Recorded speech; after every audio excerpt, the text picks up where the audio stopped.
My name is Sumit Chowdhury. I represent a company called Gaia Smart Cities. And if I look at all the boxes that Rama had put up and said, which one do you fit in? We work in the space of IoT in smart cities, so technology in smart cities. And the problem with the NASSCOM report, and this is a feedback, ma'am, is that they ask you to choose one. We are in 7 out of those 9 boxes, not just in the security space, but we are doing a lot in connecting things in a city. Why is it required? I think you have picked up the wrong deck, ma'am. This is for my presentation for tomorrow. So that's okay. I'll continue speaking. No, that was too Hindu. Do you have that? Yeah, don't worry.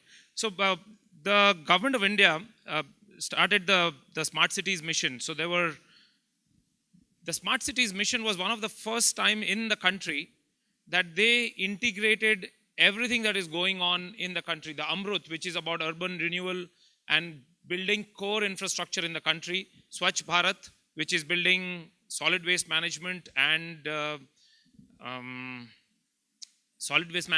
toilets all over the country.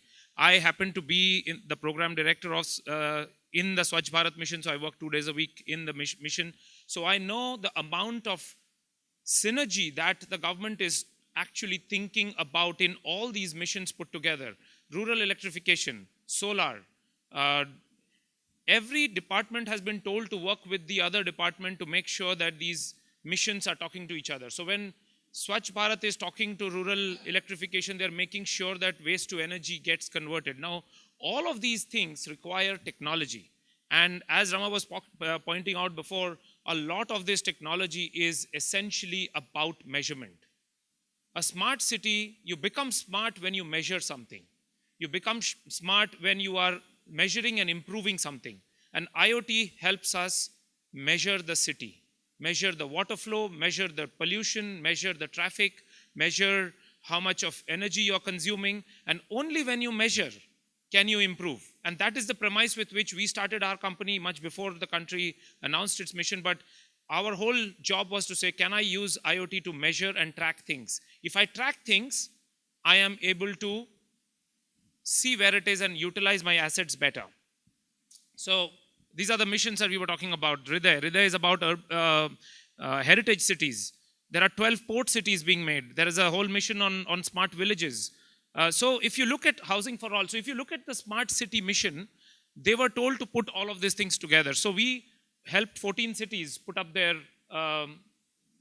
thing. So what they told us to do in the smart cities mission, look at the built environment, look at economic development, energy, healthcare, payments, public safety, telecommunications, transportation. So they're saying, look at all of these things in a holistic manner. And when you start looking at things in a holistic manner, you see that the problem statements and the platforms required are similar in nature.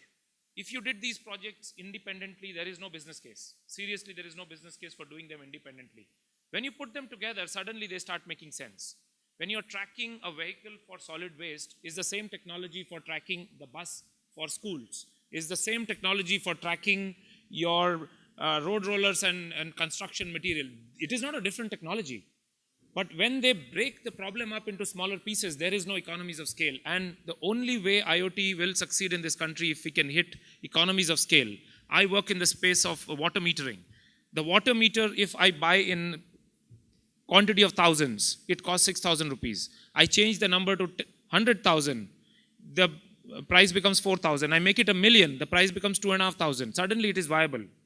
But the way the country has been giving out projects in the past was to break it up into smaller pieces, which means that everybody is buying 100,000 or everybody is buying 10,000. So the price never went down. And the only way we will succeed globally on IoT is to bring the price down of the entire infrastructure, put everything in the cloud so that everybody is not creating the same solution over and over again. That is one more thing that happened in Smart City, is people said that can we reuse these things over and over again instead of creating it again in every city. Architectures are similar.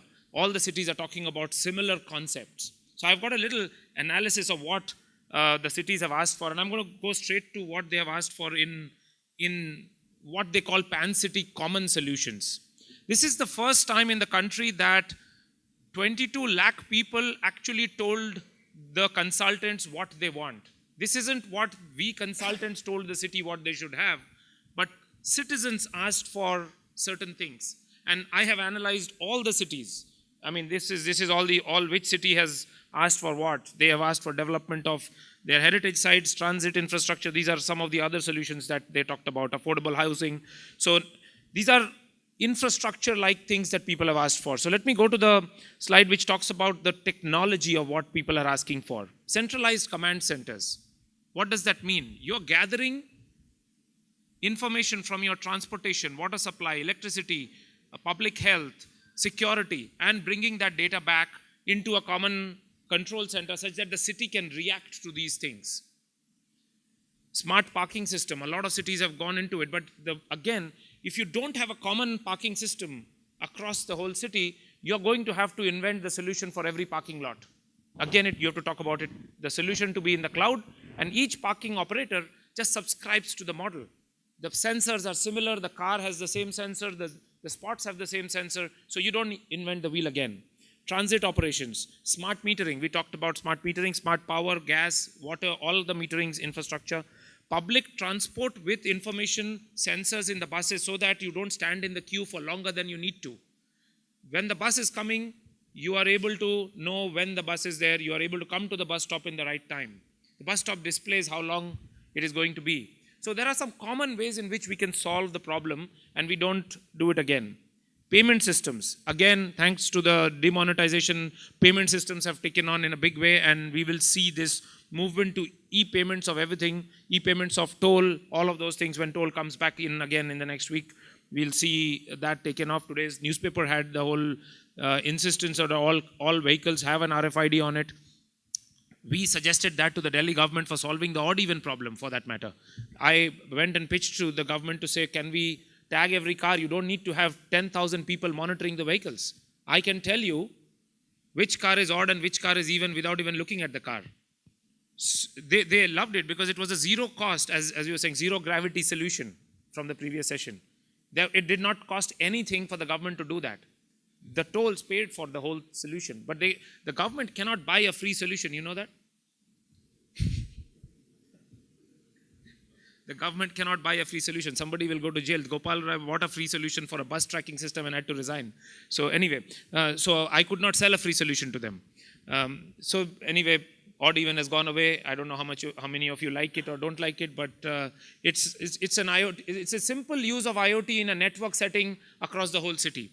Simple information, public information, GPS tracking. We are in the field of low power communications on sensors. So low power would mean that a device does not have power for a long period of time. Tracking a cycle should be very cheap, and the cycle doesn't have power. We need to be able to track it very effectively, very fast. So there are lots of solutions that are happening. They are happening in this country. People are innovating on it. Not all of them are reporting it to NASSCOM. So there is a little bit of a lag from where innovation is happening. There is a tender which has come out from Jabalpur where the people who go to collect garbage will actually wear an NFC device on their hand, and every day they will be paid 1 rupee. 1 rupee, micro payments for doing one little thing. Right? So that is the kind of disruption that will happen, that you're not going to be paying 100 rupees for a whole month. You'll be paying 2 rupees for a day. 1 rupee goes to him, 1 rupee goes to the city. It's that kind of disruption that IoT will be able to bring about in your life.